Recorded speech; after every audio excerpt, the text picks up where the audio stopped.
Oke, saya pakai mimbar ini supaya setara dengan Wakapolri.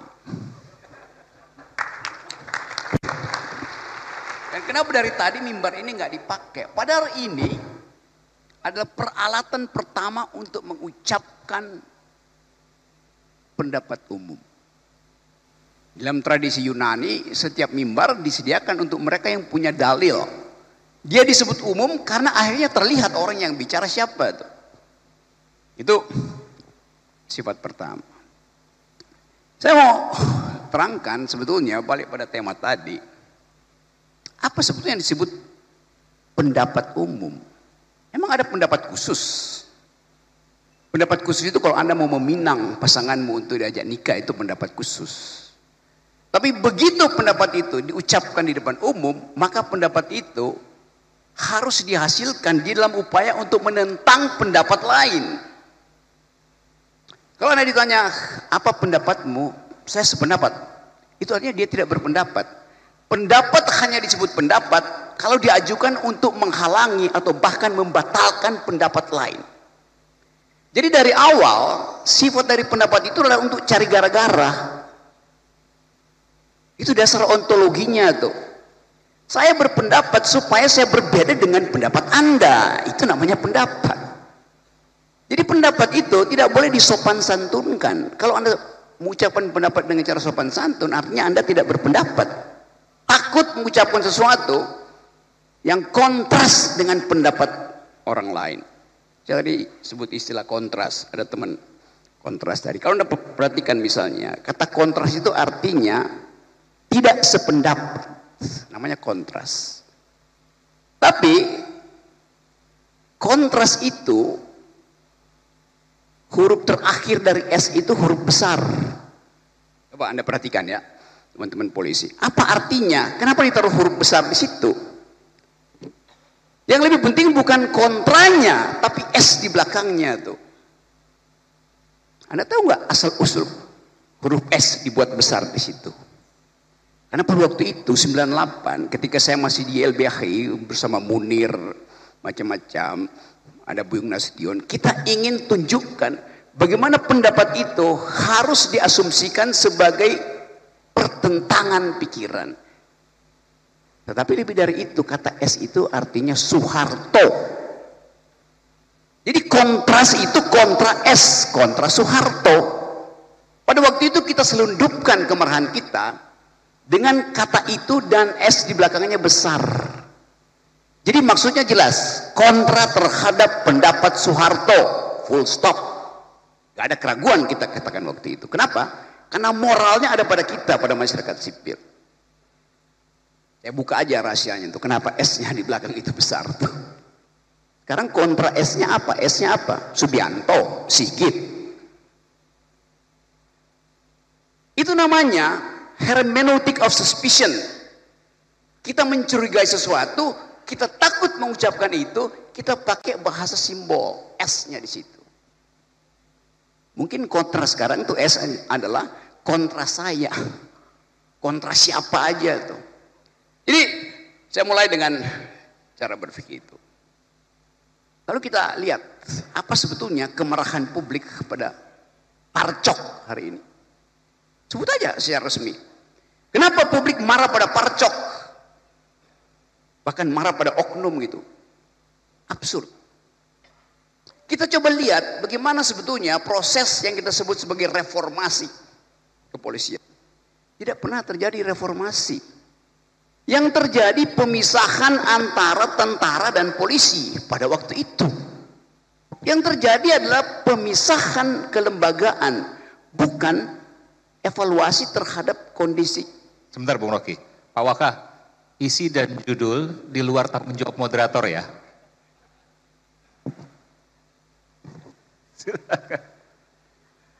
Bahkan tugas moderator tidak boleh memoderasi pikiran.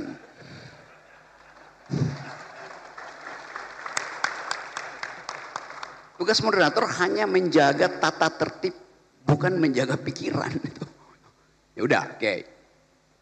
Saya lanjut ya. Waktu kita mulai membayangkan kita mau pergi pada demokrasi, urusan pertama kita adalah Siapa yang mengganggu demokrasi?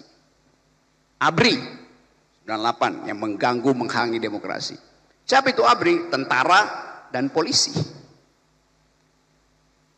Bayangkan misalnya, saya di YLBHI, setiap kali kita diskusi, orang dari Kramat 5 itu datang, masuk ke ruangan Adam Malik di YLBHI, dia berdiri di atas meja, naik di atas meja. Demi undang-undang saya batalkan, saya bubarkan diskusi ini. Pada waktu itu masih mengucapkan demi undang-undang. Pada waktu itu polisi masih sama dengan tentara. Dan saya tahu Kasat Reskrim apa waktu itu namanya adalah Tito Karnavian. Jadi saya kenal Pak Tito dari awal. Tetapi pada waktu itu pengenalan kita anggap bahwa institusi buruk, bukan personalnya yang buruk. Sekarang ada orang yang maki-maki Pak Tito tuh. Tiap hari maki-maki Tito. Kenapa? Tidak kita biasakan untuk mengevaluasi kondisi yang menyebabkan kepolisian sekarang itu dibenci oleh rakyat. Lalu kita dalami lahan-lahan. Waktu terjadi reformasi, polisi dipisahkan dari tentara, tentara disuruh balik ke barak, polisi betul-betul jadi aparat Kamtibnas. Tapi itu adalah reformasi.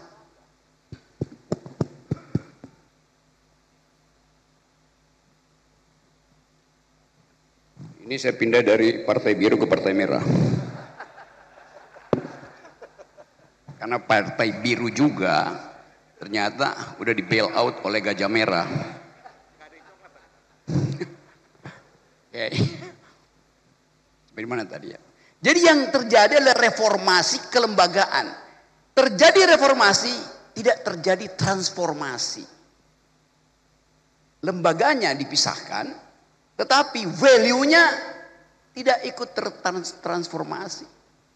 Tadi dikatakan polisi harus kembali pada prinsip supremasi sipil. Itu juga salah. Yang mesti supreme itu bukan orang sipilnya, tapi nilai-nilai sipil. Jadi yang benar bukan supremacy, civilian supremacy, tapi the supremacy of civilian value. Supremasi dari nilai-nilai sipil. Di dalam demokrasi mau tentara, mau satpam, mau akademisi, profesor, punya ijazah apa nggak punya ijazah, tunduk pada nilai sipil. Lampu merah artinya tentara harus berhenti, polisi harus berhenti, profesor harus berhenti. Itu namanya nilai sipil. Jadi lampu merah itu nilai sipil, lampu hijau nilai sipil. Kayak itu yang kita mau biasakan kan. Jadi sebetulnya kita mau bongkar dulu bahwa kenapa hari-hari ini ada ketakutan pada, tadi Usman Hamid pakai istilah the revival of authoritarianism. Sebetulnya itu masih abstrak, kembalinya otoritarianisme. Lebih tepat creeping militarism. Pengamat dunia sekarang menganggap Indonesia militerisme itu lagi merangkak, creeping. Dan itu yang sebetulnya lebih berbahaya daripada reformasi. Reformasi TNI tersusul oleh creeping militarism, kita balik pada the revival of authoritarianism. Itu soalnya tuh. Jadi saya mau terangkan bahwa ada reformasi, terjadi pemisahan lembaga tentara dan militer, tapi hanya sekedar reformasi, bukan transformasi. Kenapa? Karena nilai-nilai militeristik tidak tercegah di 98. Nilai-nilai itu carry over ke dalam sistem demokrasi. Jadi sebetulnya kita belum masuk di dalam era demokrasi. Reformasi tidak menghasilkan demokrasi. Terjadi perubahan kelembagaan tapi tidak terjadi perubahan nilai-nilai berdemokrasi. Dengan kata lain, kalau kita sebut kita pindah dari otoriter ke demokrasi. Pindah itu artinya langkah keluar dari orde baru masuk ke orde reformasi. Kita baru keluar dari, belum masuk ke. Lembaga-lembaganya lengkap. KPU ada, parlemen ada, Mahkamah Konstitusi ada, DPR ada. Lembaganya lengkap, tapi pelembagaan belum berlangsung sempurna. Hanya itu yang mau kita pastikan.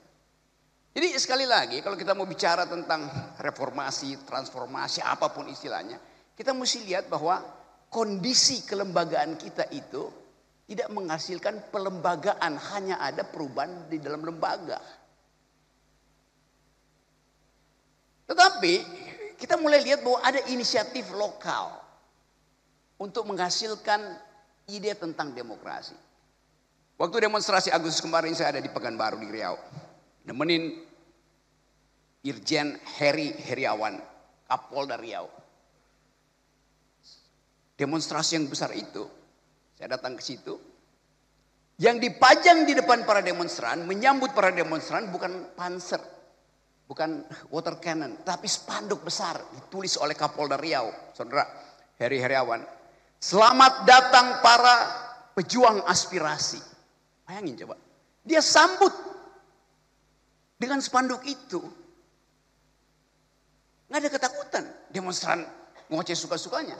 Karena dia anggap demonstrasi itu pejuang aspirasi. Dengan cara itu langsung terbagi kimianya tuh. Pejuang aspirasi diterima, provokator dihalangi. Yang memperjuangkan aspirasi pasti pakai argumen. Yang ingin merusak demonstrasi pasti pakai molotov. Mudah dipisahkan. Jadi contohlah Kapolda Riau. Bukan saya puji-puji, tapi faktanya begitu. Dia menerima protes itu sebagai pejuang aspirasi. Spanduknya di depan. Mahasiswa datang, digelar spanduk di depan tiba-tiba. Selamat datang para pejuang aspirasi. Karena kita menghormati mahasiswa yang berjuang untuk menghasilkan perubahan politik. Nah, itu dasarnya. Satu waktu saya bertemu dengan Pak Kapolri.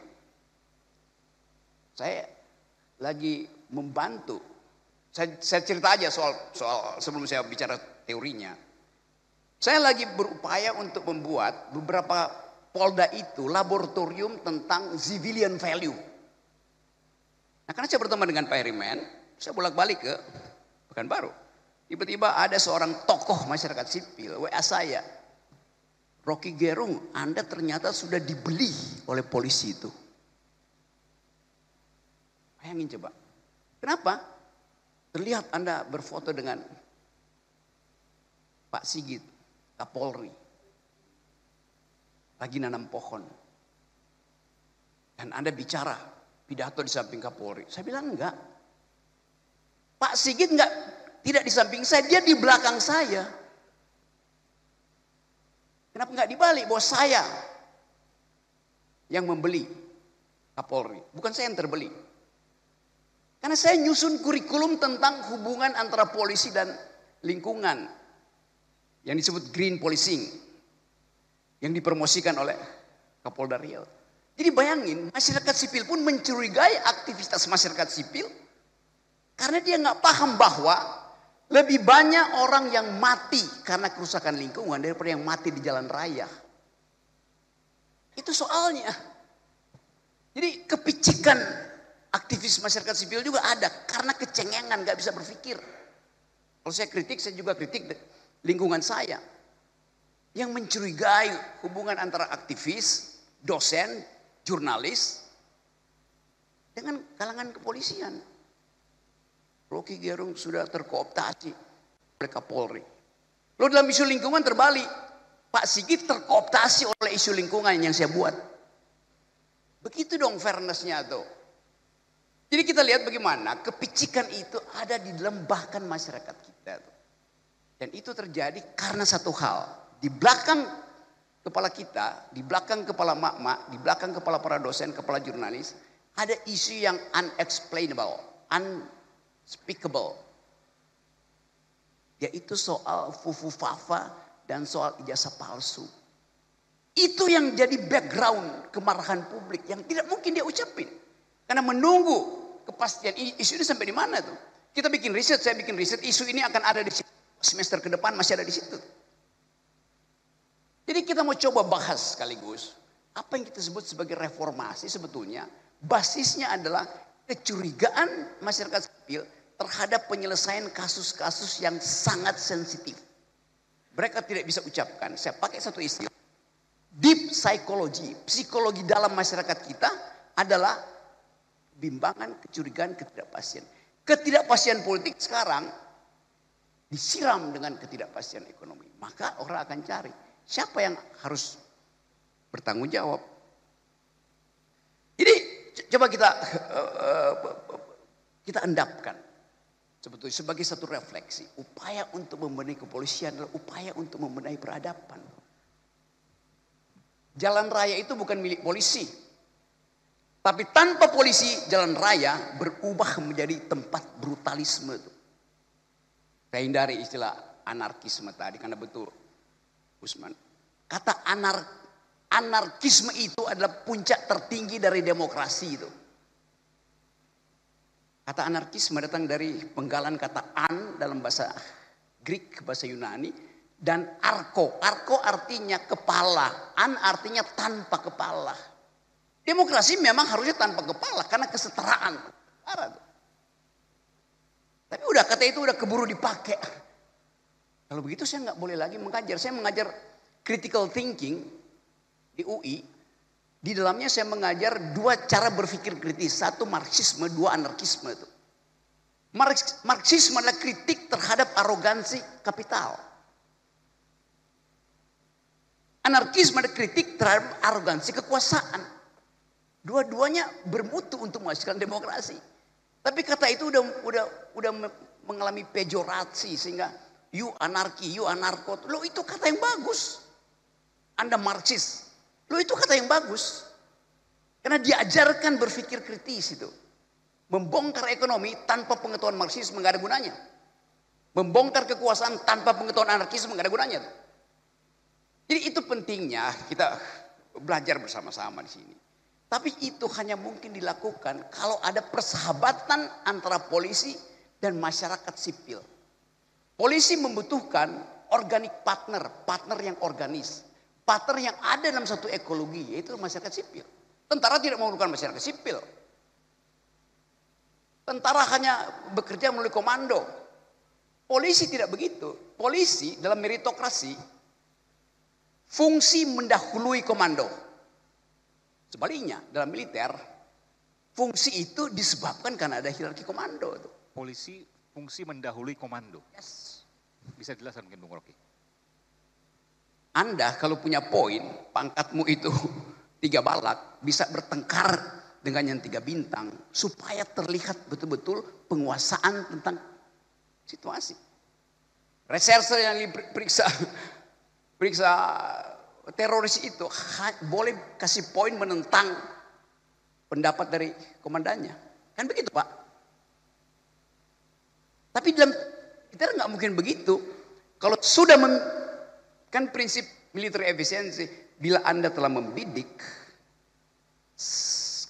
jangan ragu. Kalau masih ragu, tarik picunya.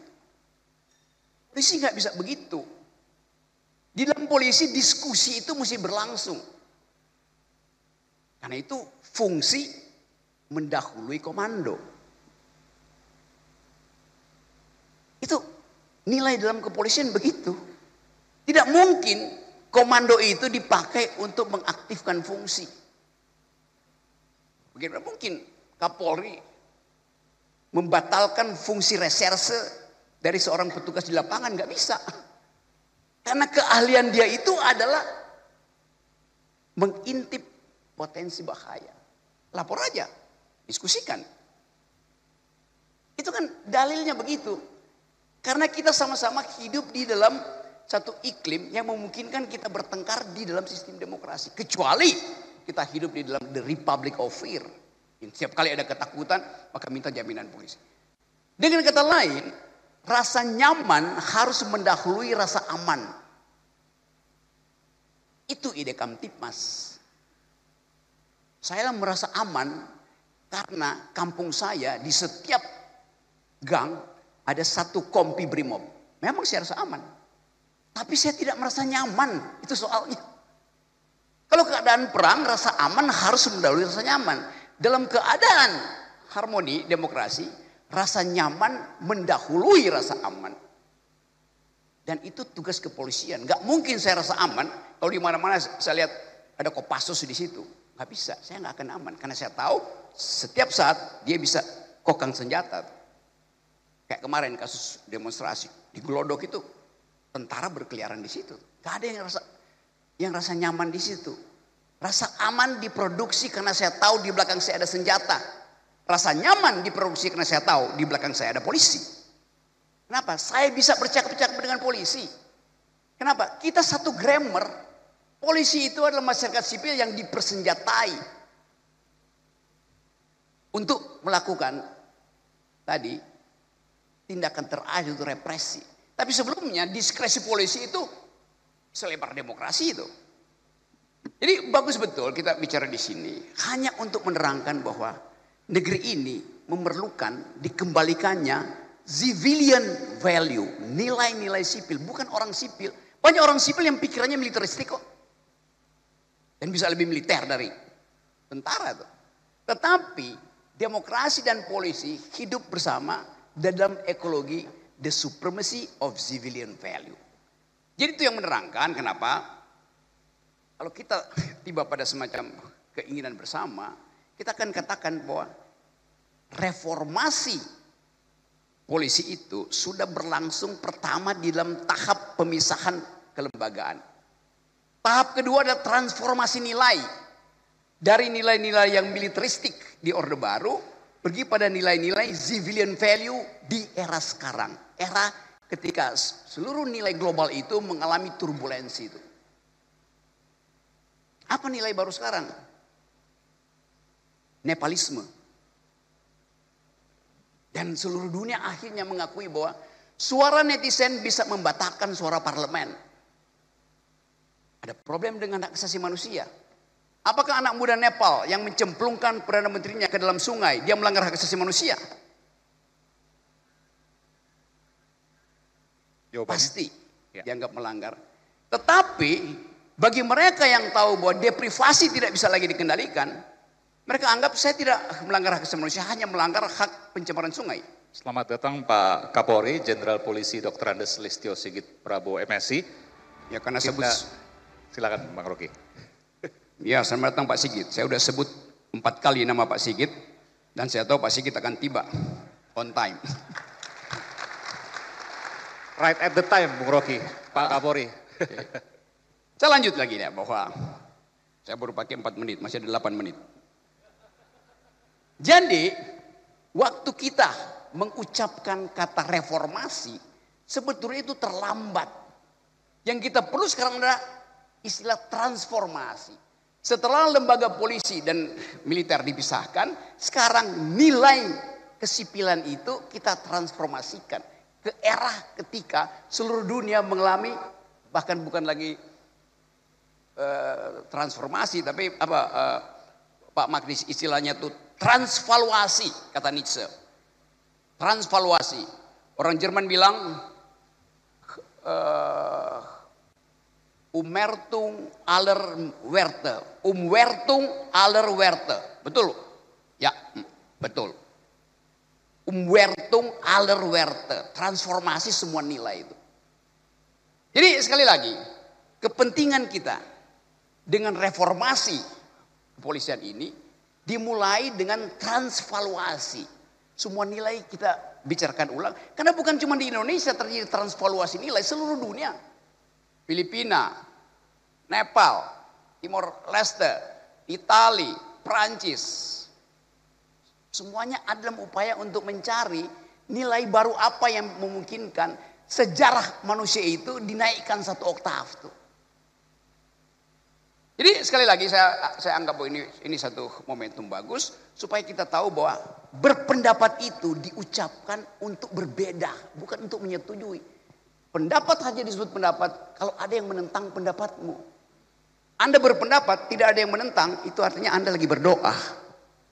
Doa tidak boleh ditentang, pendapat harus ditentang. Termasuk forum-forum akademis. Di tempat saya mengajar pun di UI itu yang ada feodalisme. Tidak boleh berpendapat alternatif di situ. Saya kasih contoh ya. Satu waktu saya diundang dalam satu presentasi upacara pengukuhan seorang doktor teman saya. Sang promovendus, bukan promovendus karena dia perempuan, promovenda. Si perempuan ini selesai presentasi diuji oleh profesor biasa, penguji dan pembimbing. Pada waktu terjadi ujian, saya anggap pertanyaan penguji salah karena salah memahami konsep. Lalu saya angkat tangan. Saya bilang ada yang salah, saya mau bicara. Pemimpin sidang, Anda tidak bisa bicara. Loh kenapa?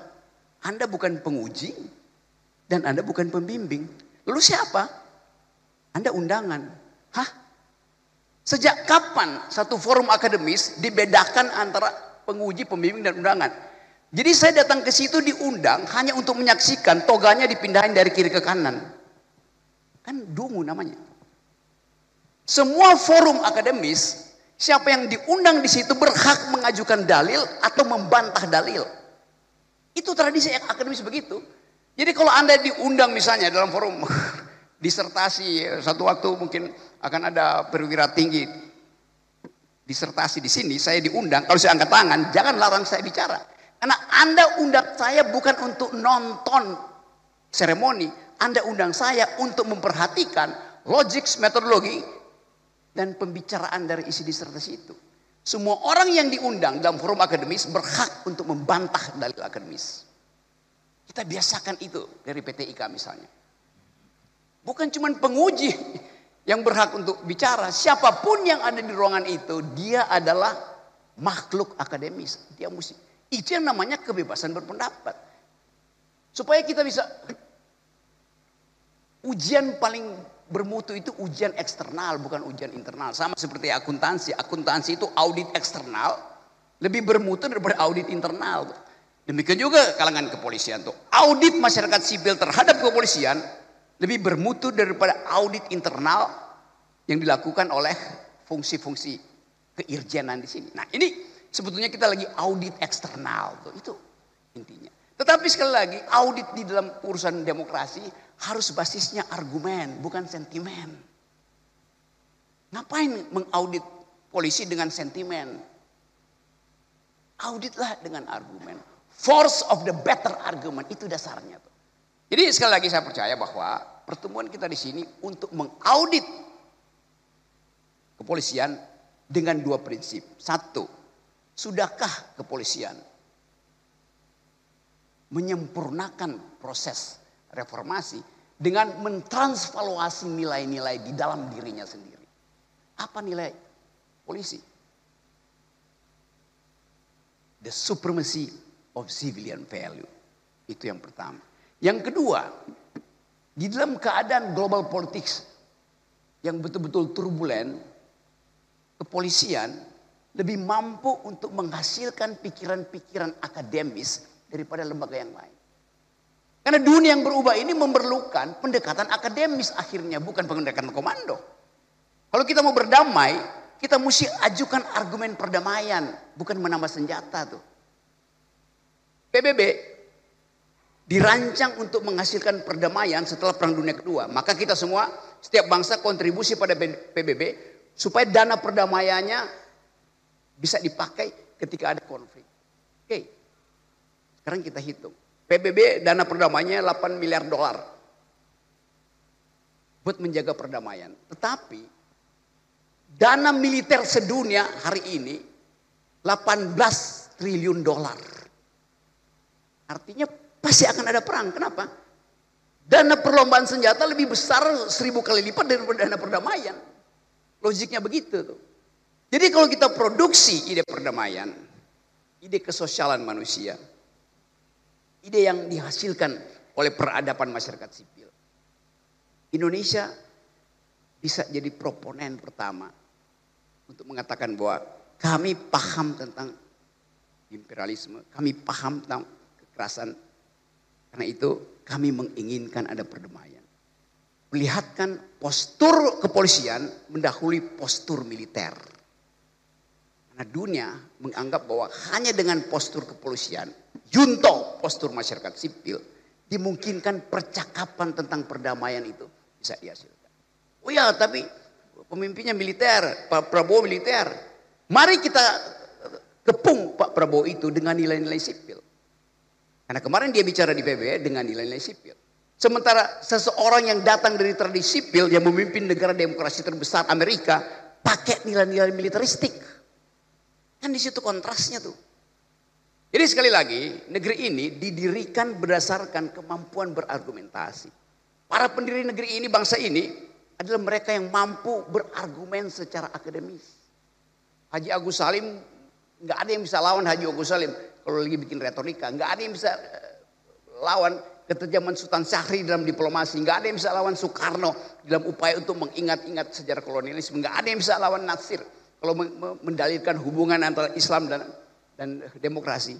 Negeri ini dihasilkan oleh kaum yang berpikir. Kenapa sekarang kita dikuasai oleh para buzzer? Itu masalahnya kan. Jadi sekali lagi saya mau ucapkan ini dengan lantang bahwa selamat datang kepolisian di wilayah supremasi nilai-nilai sipil. Inti dari nilai sipil adalah bertengkar. Pertengkaran itu memajukan pikiran. Tetapi sekali lagi tentu ada batas yang memang diatur undang-undang. Tapi jangan tambahkan keterangan lain pada undang-undang yang mengatur kebebasan berpendapat. Ada aturan taman. Iya, aturan itu harusnya membuat kebebasan berpendapat itu makin lama makin bagus. Bukan makin lama makin tersingkir. Jadi sekali lagi hanya ada satu lembaga yang mampu punya diskresi lebar demokrasi, yaitu kepolisian. Nah, diskresi itu dia memungkinkan saya bersahabat dengan Pak Sigit, bersahabat dengan Pak Herman, bersahabat dengan Pak Agus di sini dan semua, Pak Silitonga segala macam. Jadi demi percakapan akademis kita mungkin perbanyak pertemuan semacam ini di dalam lingkungan yang kita pastikan bahwa kita bisa mengembalikan persatuan Indonesia berdasarkan demokrasi bukan berdasarkan feodalisme. Sekali lagi selamat berjumpa dalam pertukaran pikiran dan sekali lagi pikiran yang dipertukarkan karena dia dipertentangkan. Pikiran hanya disebut pikiran kalau dia dibantah oleh pikiran yang lain. Terima kasih.